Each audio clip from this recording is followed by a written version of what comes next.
Thank you sir. ધન્યવાદ બેન. હવે છે વલસાડ જિલ્લાના અમિતાબેન કેતનભાઈ પટેલ. નમસ્કાર સર. અહીંયા જ. મારું નામ અમિતા કેતનભાઈ પટેલ છે. મારા જૂથનું નામ માધવા સ્વસહાય જૂથ છે. અમે લોકો ફૂડ પ્રોસેસિંગ પર કામ કરીએ છીએ. અમે લગભગ આજથી 15 વર્ષ પહેલા ઓર્ગેનિક ફાર્મિંગ ચાલુ કર્યું હતું સર. ઓર્ગેનિક ફાર્મિંગ, ખેતી કરવાની અમે 15 વર્ષ પહેલા ચાલુ કરી. એટલે જમીન તમે લીધી છે કે સર કોઈકની અમારા વાવવા? ના સર, અમારા બાપ દાદાની જે જમીન છે એમાં જ અમે ખેતી કરીએ છીએ. એમની તો આ સ્વસહાય જૂથના બહેનોને શું ફાયદો થાય? બેન સર છે ને, જૂથો પણ જે અમે હળદર પ્રોસેસિંગ કરીએ છીએ, આદુનું પ્રોસેસિંગ કરીએ છીએ, તો જૂથોની બહેનો પણ હળદર અને આદુનું રોપે છે અને એ પછી અમે એનું પ્રોસેસિંગ કરીએ છીએ બધી બહેનો મળીને.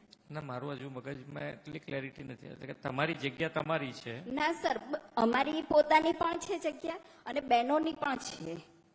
અચ્છા, એટલે જેટલા બહેનો બધા સાથે મળીને જે ઉગે છે એનું પ્રોસેસિંગ પ્રોસેસિંગ. કરીએ છીએ સર. અચ્છા, તેમાં કેટલો ફાયદો થાય છે? સર એમાં છે ને કે ધારો કે હળદર ઉગી તો હળદર તમે બારોબાર વેચી દો અને આ પ્રોસેસ કરીને વેચો, એ બેમાં કેટલો ડિફરન્સ? સર જનરલી છે ને, જ્યારે હળદર લીલી હળદર હોય ને ત્યારે આ વખતે ભાવ વધારે હતા, પણ જ્યારે ઓછો ભાવ હોય છે ત્યારે 300 રૂપિયા મણ ભાવ હોય છે. તો અમે એનું પ્રોસેસિંગ કરીએ છીએ, ટ્રેડિશનલ રીતે પ્રોસેસિંગ કરીએ છીએ. તો અમને એનો ભાવ મણમાં જે ભાવ આવે છે એ 1200 થી 1300 રૂપિયા મળે છે. એટલે 300 ના 1200 થી 1300. હા સર, એનો પ્રોસેસ કરીએ તો એટલો ભાવ મળે છે. ધન્યવાદ. હવે છે ગાંધીનગરના સંતુબેન પરમાર. નમસ્તે સર, મારું નામ પરમાર સંતબા ગોપાલજી છે, ગામ રૂપાલ. મારા મંડળનું નામ સિદ્ધિ સખી બચત મંડળ છે. તેમાં હું ઇસ્ટર્ન ગોટાનો લોટની આર્થિક પ્રવૃત્તિ કરું છું અને તેનું વાર્ષિક આવક 1 કરોડ રૂપિયા છે.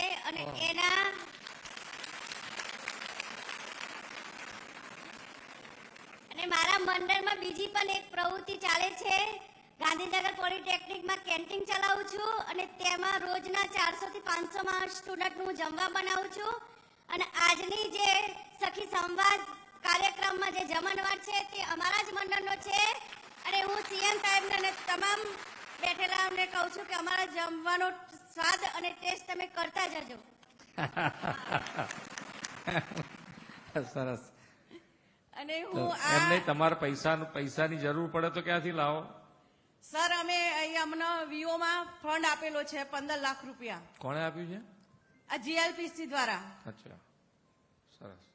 એટલે 15 લાખમાં ફર્યા કરે છે પૈસા? હા, અંદર ફર્યા કરે અને છે. પોલિટેકનિકમાં કેન્ટીન ચલાવો છે એની શું આવક થતી હશે?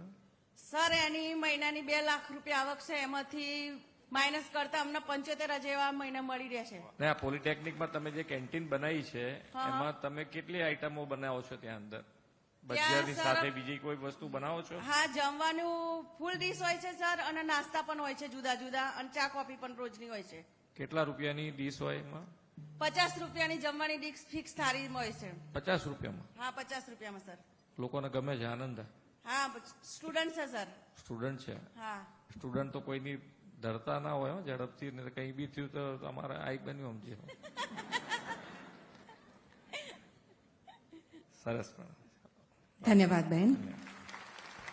હવે આપણી સાથે છે છોટા ઉદેપુરના તરબદા જશોદાબેન રમેશ.